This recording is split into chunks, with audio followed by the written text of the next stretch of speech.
an amazing 4 days of test match between India and South Africa at Chepauk, which is literally 5 minutes walking from where I'm standing right now. But I will explain to it as this is probably the most satisfactory test match win for the Harmanpreet Kaur-led India, and there are two reasons for it. First reason is that they had to grind a lot. They did press a follow on, and then the bowlers had to grind a lot, and then they come back and won the match by 10 wickets.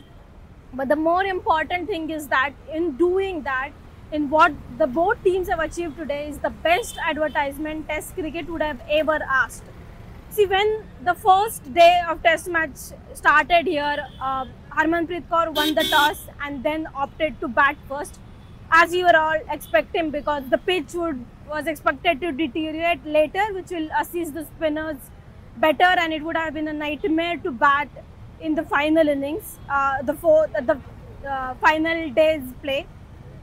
So India piled on runs again and again and again, and then it became a mountain of runs that South Africa had considered. It became 600 plus runs, and then at no point did anyone would have said that, if anyone would have told you looking at the first day score, that the moment test matches start, India only had one T20 World Cup trophy, and by the end of the test match, India would have won the World Cup trophy twice. You wouldn't have believed it, because no way, after scoring 600 runs in a test match, anyone would have imagined South Africa to come and bat the way they did.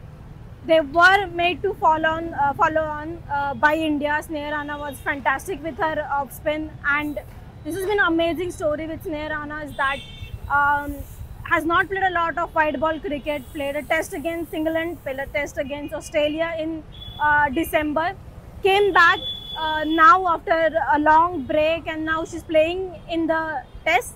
Is not part of the white ball setup any which way, but she kept herself motivated, and the 8 wickets in the first innings and then 2 wickets in the second innings, for which she had to work really hard.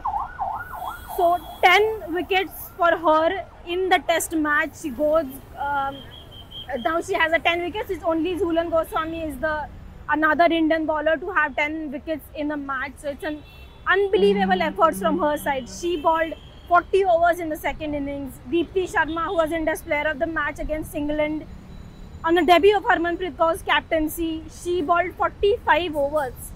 Now, if I say 45 overs, it might not mean a lot, but compared to what they are regularly used to bowling, that's like Deepti Sharma bowling 11 T20Is in 2 days. It's a big thing. And then being in the field and then watching South Africans grind.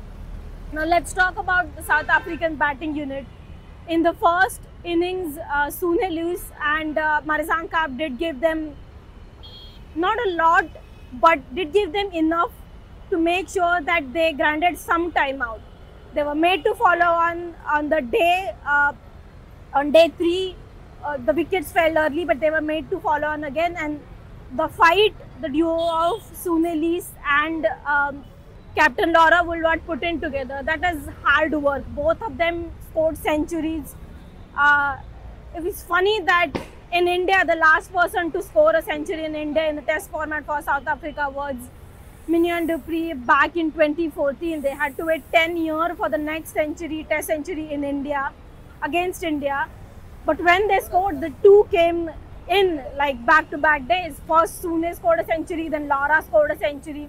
We have to talk about how brave Nadine de Klerk's knock was, that she grinded out 170 plus balls to score a 60 plus runs, and it was her innings eventually that took South Africa from being they're following on, and then to put it in the lead, despite it was just a 36 runs lead, and then India chased it down. Shubha Satish and Shafali Verma did chase it down in just less than 10 overs, and it was what makes this test match even more special for both these teams is that none of the people expected it to be that amount of grind from the both of them, and they did what they were expected to do, and that is the beauty of this test match.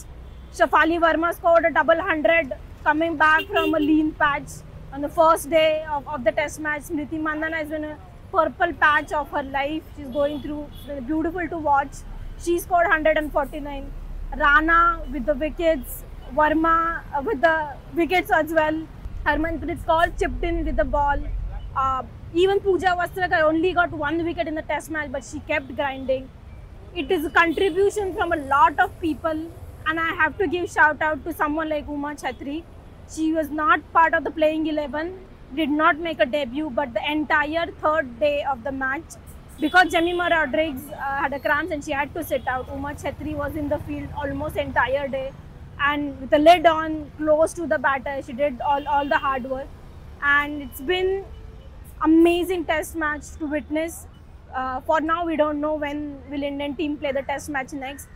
But if there was any advertisement to be made for people watching, if there was any advertisement made for another boards watching, this was it.